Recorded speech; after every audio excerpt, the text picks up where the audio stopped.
Salut à tous, aujourd'hui on parle de boîtiers hybrides qui sont vraiment tout en haut de la gamme, hybrides plein format mais aussi hybrides moyen format qui sont beaucoup plus rares sur YouTube. Alors ces boîtiers ils sont hyper intéressants pour trois raisons. Première raison, ils ont des technologies qui sont ce qui se fait de mieux aujourd'hui en 2021. Deuxième raison, c'est que ces technologies, vu comment les choses évoluent vite, seront potentiellement la norme dans 3, 4 ou 5 ans. Et troisième raison, c'est que les marques, en fait les constructeurs, tentent de montrer qu'elles dominent ces créneaux-là, qu'elles maîtrisent ces créneaux-là, et c'est vraiment hyper intéressant de voir leur choix stratégique. Alors on va tout à l'heure appeler Olivier Schmitt, mais avant d'en parler, il faut que je vous raconte un petit peu de quoi on va parler ensemble. Donc cette semaine, il y a eu l'annonce du Sony Alpha 1, dont Olivier a fait une vidéo, je mets son lien à l'écran, mais il y a aussi l'annonce du Fuji GFX 100S, un boîtier moyen format, vraiment hyper intéressant.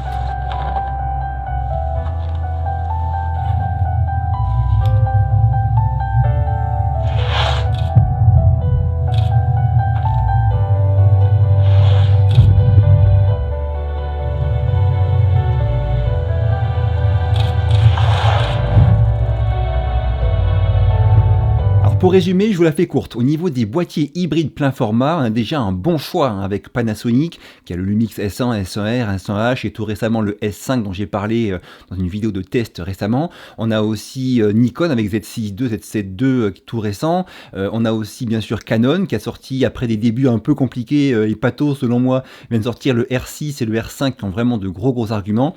Et enfin bien sûr Sony qui est très présent dans cette gamme des pleins formats avec notamment son tout récent Alpha 1 annoncé. Alors ces différents appareils, ces différentes marques, il y a vraiment du choix parce qu'on a un petit peu de l'entrée de gamme, on a le Sony Alpha 7C aussi qui est petit et moins cher, le Lumix S5 qui est moins cher que ses grands frères, et aussi du très haut avec l'Alpha 1 et puis le R6 et R5 de chez Canon.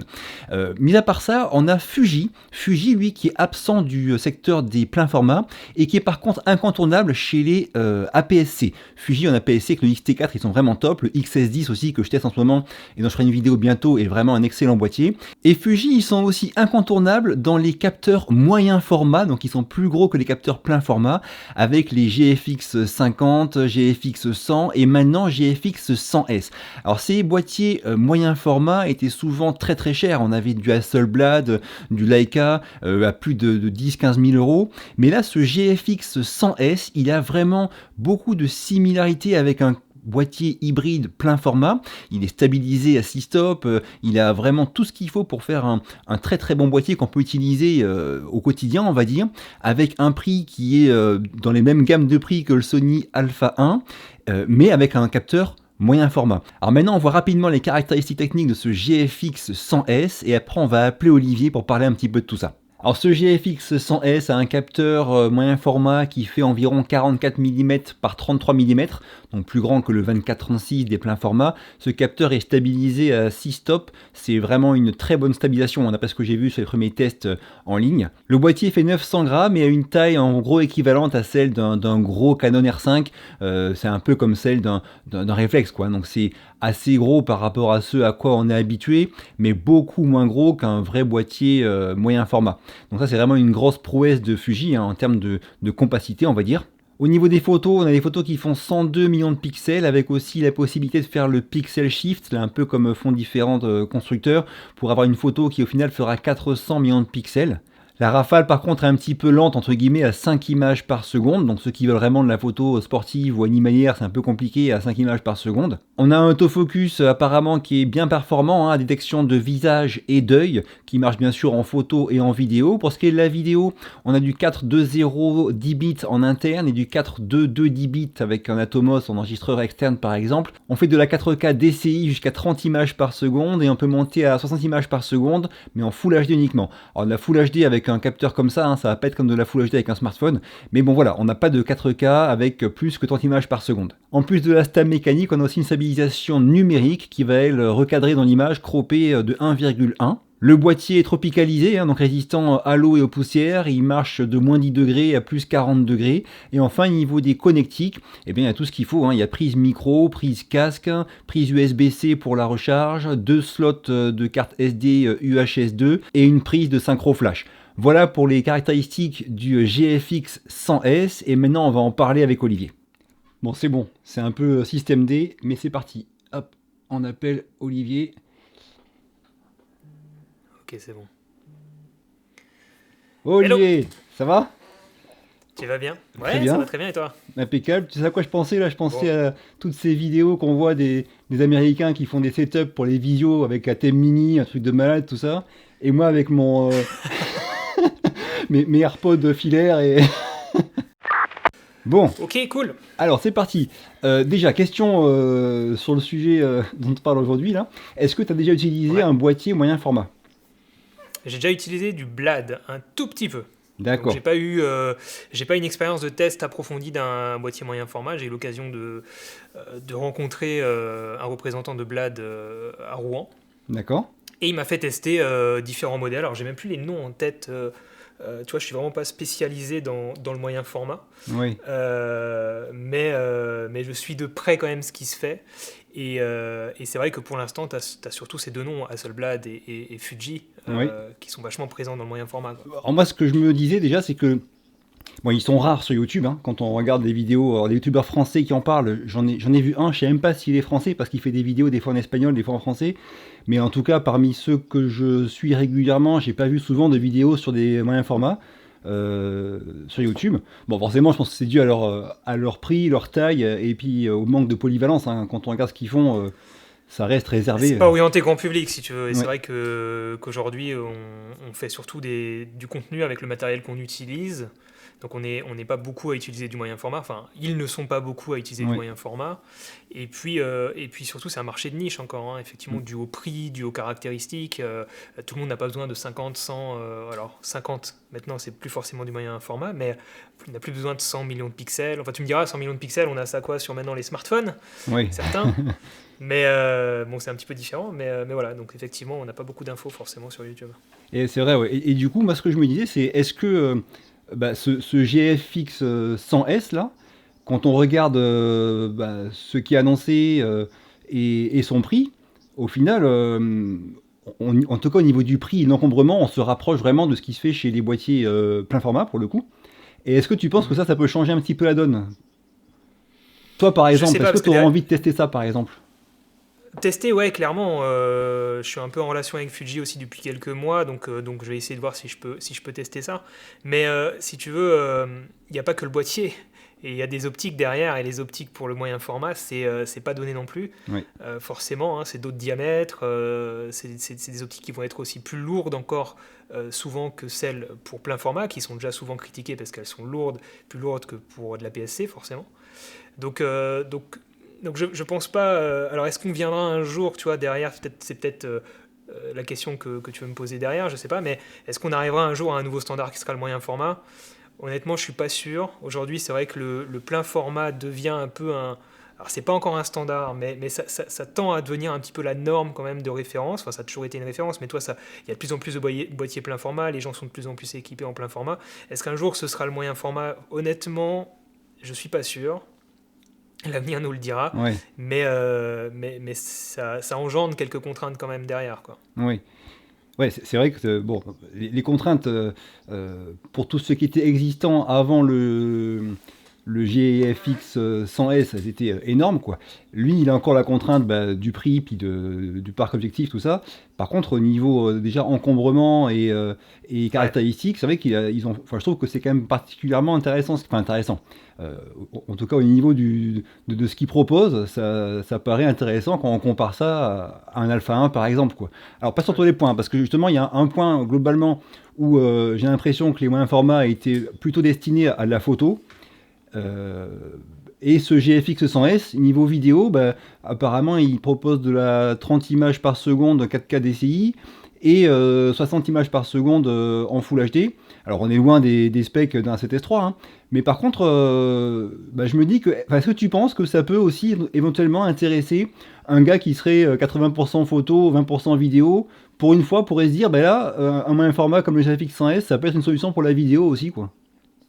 Ouais, c'est même plus compliqué que ça parce que tu vois, même pour la photo, un boîtier moyen format ne va pas du tout être adapté, en tout cas pas pour l'instant, pour tout ce qui est sport, Tout événementiel, à fait. animalier, Oui. enfin dans une certaine mesure si tu veux, en Mm. tout cas pas pour tout ce qui est rafale en tout Et cas. ouais, ouais. Après tu Mm. peux faire de l'animalier et du sport avec, je dis pas, mais Mm. en tout cas t'as pas de grosses capacités en rafale comme ce qu'on peut avoir sur forcément des capteurs plus petits, qui ont une vitesse de lecture plus rapide, des pixels, etc. Pour la vidéo, par exemple, la 4K dont tu parles, si j'ai bien compris, sur le GFX 100S, c'est de la 4.2.0, c'est pas de la 4.2.2 en termes de compression de l'image. Donc, si tu veux, aujourd'hui, les nouveaux standards professionnels, semi-professionnels des boîtiers APS-C et plein format tendent vers la 4.2.2. Aujourd'hui, c'est un peu technique pour les gens qui nous regardent, mais en gros, ça va être vraiment ce que les semi-professionnels et les professionnels vont chercher dans un boîtier aujourd'hui. En vidéo, ça va être cette qualité-là, de compression 4.2.2. Aujourd'hui, le moyen format, le Fuji qui vient de sortir, c'est de la 4.2.0. Donc on est un peu sur ce qui se faisait encore il y a quelques... Enfin, ce qui se fait toujours, mais qui est un petit peu pas à la pointe de ce qu'on attendrait aujourd'hui. Ouais. Alors forcément, c'est un pas en avant. On a de plus en plus de fonctionnalités, même sur la Hasselblad en vidéo. Les marques mettent de plus en plus en avant ces aspects vidéo sur ces boîtiers-là, parce que forcément, ils ont bien compris que le marché aujourd'hui est aussi intéressé par la vidéo, enfin autant par la vidéo que par la photo. Donc c'est des arguments à mettre en avant, marketingment parlant, forcément. Maintenant, il y a d'autres contraintes derrière, forcément aussi. Il va falloir prendre les 100 millions de pixels, les downscaler en 4K, c'est des ressources supplémentaires, ça fait chauffer, si on ne fait pas de crop, bien sûr. Donc c'est pas anodin, en fait, de partir de 100 millions de pixels pour faire de la 4K, quoi. C'est quand même assez complexe en termes d'autofocus. Alors apparemment, l'autofocus serait très bon à tester, mais en général, c'est là où ça pêche, quoi. Ouais.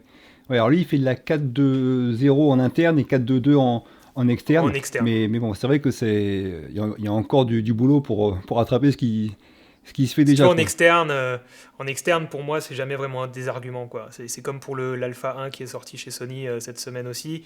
Les capacités en externe, je les regarde pas trop parce que alors c'est sûr que c'est très intéressant pour certaines personnes. Moi, ce qui m'intéresse, c'est qu'est-ce qu'il y a dans le boîtier. Oui. Tu vois, si aujourd'hui le GFX 100S, un de ses principaux arguments, c'est d'avoir tout ce que le GFX 100 avait mais de façon plus compacte et plus légère. Oui. Si c'est ça son argument, dans ce cas-là, j'ai pas envie qu'on me dise qu'il me faut un écran externe à brancher dessus pour pouvoir l'utiliser pleinement comme je le souhaite, sinon on perd aussi un petit peu l'intérêt, quoi. Ouais, tout à fait. Et toi, quand tu bosses, hein, tu as quand même souvent un écran, un Atomos comme ça, ou c'est rare que tu en prennes en Ça dépend. prestation? Ça dépend. Ça dépend des projets.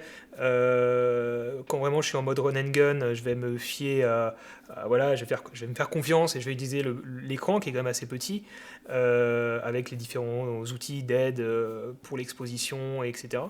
Et c'est vrai que je vais quand même souvent utiliser un écran externe, mais pas forcément un enregistreur externe. D'accord, ouais. Je vais surtout utiliser l'écran externe pour avoir un écran plus grand, avec un bon pare-soleil autour, pour être sûr de mes cadrages et de mon exposition, mais pas forcément pour enregistrer le flux, quoi. Ce que je me demandais, c'est rigolo quand même ce que font les marques là. Donc là, c'est un peu, comme tu disais au début, le nerf de la guerre, c'est un peu le plein format. Là. On voit que beaucoup essayent de se développer là-dedans, chacune à son niveau, avec ses objectifs, tout ça. Et Fuji qui fait le choix inverse, qui attaque par la bande, quoi, par dessous et par dessus. Et en fait, c'est un pari qui est un peu étrange quelque part, parce qu'ils sont absents du plein format, alors que vu ce qu'ils font en couleur et tout, ils auraient vraiment des choses à apporter. Et par contre, ils misent tous sur le même format. Alors je sais pas si, voilà, comme tu disais au début, tu as répondu un peu au début, mais est-ce que sur le long terme, c'est pas un bon calcul? Il y a encore 5 ans, les hybrides plein format, ben, c'était un peu de l'ordre du rêve. Est-ce que dans 5 ans, on sera pas tous avec un moyen format? Est-ce que Fuji a pas raison? Enfin, c'est un peu des trucs qui sont rigolos, je trouve, à analyser ça. Ils ont toujours fait ça, c'était vraiment un parti pris, et si tu veux, c'est un moyen pour eux, je pense, de se démarquer aussi, Mm. parmi tant d'autres choses, hein, parce que Ouais. Fuji est vraiment une marque à part pour plein de raisons, toute une philosophie derrière, leur simulation de films, etc. etc. Plein d'historique de la marque de l'époque argentique a été propulsé, intégré dans le numérique, et c'est ça qui fait sa force aujourd'hui. Donc je pense que c'est très intelligent et très smart de leur part, du coup, d'avoir fait ce choix, de dire, écoutez, nous on fait du très très très bon APS-C, le plein format, battez-vous entre vous, nous on s'en fout, on n'en a pas besoin, nous on va taper effectivement sur une gamme, alors je ne vais pas dire supérieure, mais différente, pour attaquer un autre marché, finalement encore plus niche, où il y a moins de concurrence que dans le plein format. Oui. J'ai pas de doute, ils pourraient sortir un très bon plein format, mais ils en ont jamais fait, je crois. En tout cas, ils sont pas connus pour ça. Et peut-être qu'ils risqueraient de se casser les dents et d'être trop comparés à ce qui se fait chez Sony, chez Canon, chez Nikon, alors qu'aujourd'hui, ils font de très bons APS-C qui concurrencent même des pleins formats des autres marques en termes de perf. Et qui apportent d'autres avantages, un poids plus réduit, des optiques plus petites, etc. Et puis voilà, donc ils n'ont pas forcément besoin, tu vois, d'attaquer dans le plein format. Et je pense que, voilà, encore une fois, je sais pas, je t'ai répondu tout à l'heure, effectivement, je pense que le moyen format, je doute que le grand public, que même les semi-pro comme moi ou comme d'autres vidéastes qui nous suivent, s'intéressent réellement au moyen format, même dans 10 ans. Ça apporte quand même pas mal de contraintes, je pense, en termes d'encombrement. Ouais, c'est vrai que c'est un peu moins vrai maintenant, mais bon. Oui. Alors, à suivre, quoi. Et du coup, voilà, pour finir, pour pas te retenir trop longtemps, 2 questions un peu plus larges et pour toi, là, si je te dis, ok, t'as budget illimité, prends-toi un boîtier. Tu prends lequel demain? Actuellement, honnêtement, je prends un Fuji, je pense. Et je pense partir sur un XT4 ou un XT5 s'il sort cette année. D'accord. Voilà, ça c'est ma réflexion depuis 6 mois à peu près. Et aujourd'hui, au moment où on tourne cette vidéo, ce serait, je pense, ma réponse et ce serait pas forcément l'Alpha 1, tu vois. D'accord. Pour les raisons dont tu as parlé dans ta vidéo sur l'Alpha 1. Quoi. Entre autres, ouais, entre autres. D'accord. Et maintenant, question un peu similaire, quel boîtier en fait tu voudrais tester là, demain si on te dit, bah écoute, tu peux tester ce que je veux, j'ai tout ce que tu veux, qu'est-ce qui t'intéresserait de tester en tant que youtubeur, tu vois Ouais, bien sûr, en boîtier photo, vidéo. Bah, la question est ouverte. Allez, non, c'est vrai, non, mais j'ai très envie de tester l'Alpha 1 quand même de chez Sony. Oui. C'est sûr, parce que déjà, si tu me dis c'est dès demain, et ben, je serai un des premiers à pouvoir le tester et à faire un retour dessus. C'est toujours bon à prendre. Mais il est très intriguant, et puis j'aimerais juste en fait que Sony me donne tort en fait à travers le test par rapport à la vidéo que j'ai faite. Donc si tu veux, ouais, effectivement, aujourd'hui, j'aimerais bien savoir si j'ai eu raison de soulever certaines interrogations dans ma vidéo ou pas. Donc ce serait ça ma réponse. Et puis voilà. Ok. Écoute, moi ça me va. T'as des trucs à rajouter sur le sujet ? Non, très bien. Abonnez-vous à la chaîne de Max. Et à celle d'Olive. Bon, en tout cas, merci beaucoup parce que c'est vraiment sympa de prendre ce temps-là. Rien que la mise en place, ça a pris un petit peu de temps. Alors vraiment, merci beaucoup, Olive. Ça va. Je te remercie pour l'invitation. Et ben avec plaisir. Et puis à très vite pour de nouvelles vidéos. Ouais, salut. Ciao, Olive. Ciao. Et merci. Donc dites-moi vous en commentaire ce que vous pensez de ce sujet. Est-ce que selon vous les moyens formats sont l'avenir ou pas du tout? Est-ce que vous aimeriez que je puisse tester par exemple ce fameux GFX 100S ou un Alpha 1 de chez Sony? Bref, tout ça en commentaire. Je vous quitte. Si ça vous a plu, un pouce bleu, pensez à vous abonner, ça m'aide beaucoup.